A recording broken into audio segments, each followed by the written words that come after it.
Kuwait பகுதியில் அடுக்குமாடி குடியிருப்பில் பயங்கர தீ விபத்து ஏற்பட்டிருந்த நிலையில் 35க்கும் மேற்பட்டவர்கள் உயிரிழந்ததாக முதற்கட்ட தகவல்களை பார்த்தோம். தற்பொழுது அந்த எண்ணிக்கை அதிகரித்திருக்கிறது. இந்நிலையில் இறந்தோருக்கு இந்திய வெளியுறவுத்துறை இரங்கலும் தெரிவித்திருக்கிறது. அதைத் தொடர்ந்து உதவி எண்ணையும் இந்திய வெளியுறவுத்துறை அறிவித்திருக்கிறது. அண்மை செய்தியாக பார்க்கிறோம். குவைத் தீ விபத்து தொடர்பாக உதவி எண்களை இந்திய வெளியுறவுத்துறை அறிவித்திருக்கிறது. விவரங்களோடு செய்தியாளர் நிரஞ்சன் இணைந்திருக்கிறார். நிரஞ்சன், உயிரிழப்பு 40ஆக அதிகரிச்சிருக்கிறது. இந்திய வெளியுறவுத்துறை உதவி எண்களையும் அறிவிச்சிருக்கிறது. என்ன விவரம் நிரஞ்சன்? குவைத் நகர்ல ஏற்பட்ட இந்த தீ விபத்து அப்படின்றது பெரும் ஒரு சோகத்தை ஏற்படுத்தியிருக்கிறத பார்க்க முடியுது. பலி எண்ணிக்கையும் அதிகரிச்சுட்டே போறதையும் நம்மளால கவலை தோய்ந்த பார்வையோட தான் பார்க்க வேண்டியதா இருக்கு. 40 பேர் இது வரைக்கும் உயிரிழந்திருக்காங்க. 50க்கும் மேற்பட்டோர் படுகாயங்களோட மருத்துவமனைகள்ல அனுமதிக்கப்பட்டிருக்காங்க. மத்திய வெளியுறவுத்துறை அமைச்சர் ஜெய்சங்கர் இந்த விவகாரத்துல தனது இரங்கல்களை தெரிவிச்சிருக்கிறாரு. பாதிக்கப்பட்ட உயிரிழந்தவர்களுடைய குடும்பத்தாருக்கு தனது ஆழ்ந்த இரங்கல்களை தெரிவித்துக் கொள்வதாகவும் சொல்லியிருக்கிறாரு.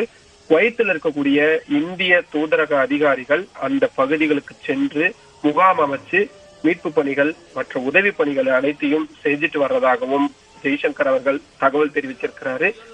குவைத்தில் இருக்கக்கூடிய இந்திய தூதரகமும் இந்த தகவலை உறுதிப்படுத்தி இருக்கிறாங்க. உதவி எண்கள் அப்படின்றதும் கொடுக்கப்பட்டிருக்கு. அந்த உதவி எண்களை ஒரு முறை நான் சொல்றேன், இது யாருக்காவது தேவைப்படுறவங்களுக்கு பயன்படக்கூடியதா இருக்கும். 965655052246. மீண்டும் அந்த எண்ணை சொல்றேன், 965655052246. இந்த அவசர கால எண் அப்படின்றதுதான் குவைத்தில் இருக்கக்கூடிய இந்திய தூதரகம் மூலியமா வெளியிடப்பட்டிருக்குது. தூதரக அதிகாரிகள் சம்பந்தப்பட்ட பாதிக்கப்பட்ட நபர்களுடைய குடும்ப உறவினர்களை தொடர்பு கொண்டுட்டு இருக்கிறதாகவும் அனைத்து உதவிகளும் செய்து தரப்பட்டு இருக்கிறதாகவும் சொல்லப்பட்டிருக்குது. தூதரகங்கள்ல பதிவு செஞ்சிருக்கணும் அப்படின்றது ரொம்ப ரொம்ப முக்கியம். இதனாலதான் ரொம்பவும் அவசியப்படுது. இங்கிருந்து போகக்கூடியவங்க தூதரகங்கள்ல தங்களது பெயர்களையும் முகவரி மற்ற விவரங்களை பதிவு செய்திருக்கும் பட்சத்துல ஏதாவது ஒரு அசம்பாவித சம்பவம் ஏற்படும் போது உடனடியா இந்தியாவில் இருக்கக்கூடிய அவர்களது உறவினர்களை தொடர்பு கொள்ளலாம். இல்ல அவங்க பணி செய்யக்கூடிய இடங்கள்லையும் தொடர்பு கொள்றதுக்கு உதவிகரமா இருக்கும்.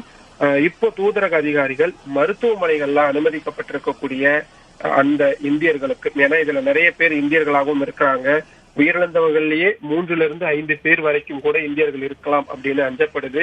இன்னும் நிறைய தகவல்கள் சேகரிக்கப்பட்டு இருக்கிறதா தான் ஜெய்சங்கர் அவர்களும் குறிப்பிட்டிருக்கிறாரு.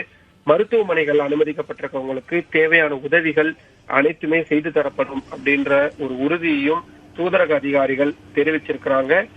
தூதரகம் இதுல முழு அளவுல நாங்க ஈடுபட்டிருக்கிறோம் அப்படின்றதையும் குவைத்தில் இருக்கக்கூடிய இந்திய தூதரகம் சொல்லியிருக்கிறாங்க.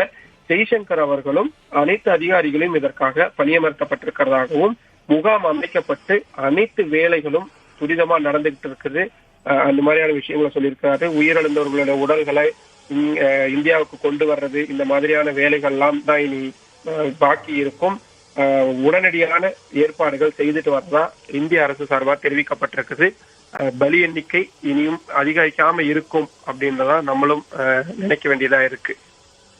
குவைத் தீ விபத்து தொடர்பாக இந்திய வெளியுறவுத்துறை அவசர கால உதவி எண்ணையும் அறிவித்திருக்கிறது. மேலும் இந்திய தூதரகம் மூலமாக தேவையான உதவிகளையுமே வெளியுறவுத்துறை அங்கு பாதிக்கப்பட்டவங்களுக்கு செஞ்சுட்டு இருக்கிறதாங்க தகவல்களை பதிவு பண்ணியிருக்கீங்க நிரஞ்சன். தற்போதைய தகவல்களுக்கு நன்றி.